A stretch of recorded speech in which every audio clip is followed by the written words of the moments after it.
We're thoughtful, along with OpenAI, thoughtful in aligning on and taking into consideration visibility of demand and their financing capabilities. And so I think the ambition's large, but the execution is disciplined.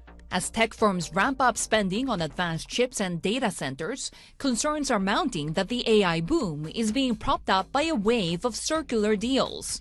At the center of it all is NVIDIA, the company often described as selling the shovels in today's AI gold rush as it strikes mega deals to invest in the very companies that buy its products. With capital flowing into companies that have yet to turn a profit, cycling back into data centers and ultimately returning to NVIDIA as revenue from their chips, trillions of dollars are rapidly being spent on technology that remains somewhat unproven as a business model.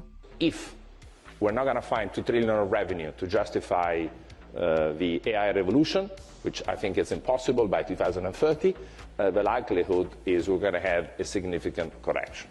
Many of Asia's largest tech firms are exposed to the AI boom as they play a critical role in the global supply chain. SoftBank is positioned primarily as a financier, with active investments like OpenAI feeding into its profits. Its stakes in chip companies also provide real cash income. In November, the Japanese conglomerate revealed it had sold off its entire stake in NVIDIA for $5.8 billion to bankroll founder Masayoshi Son's AI ambitions. This has amplified market anxiety over an industry bubble.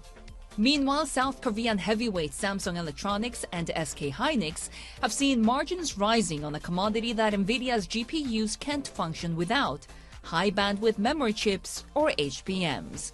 Bloomberg Economics sees demand for Korean chips surging by 45% next year, almost twice the current clip. If you are in the players, then I don't really see that there was that much bubble. There's a lot of potential. And TSMC's results are often seen as an impartial barometer for the real demand underneath the hype. It's the go-to chip maker for NVIDIA and its competitors AMD and Qualcomm.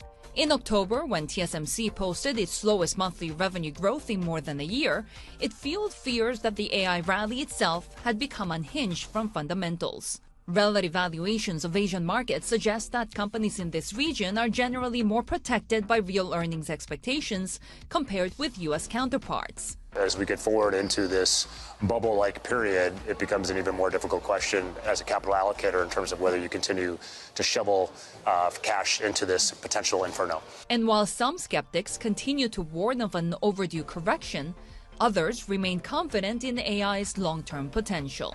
The bubble is merely that it's gotten ahead of itself, not the likelihood of growth in the future. Okay, not saying it's worth its price, right, but there's absolute substance under the foam. Sherry An, Bloomberg, Tokyo.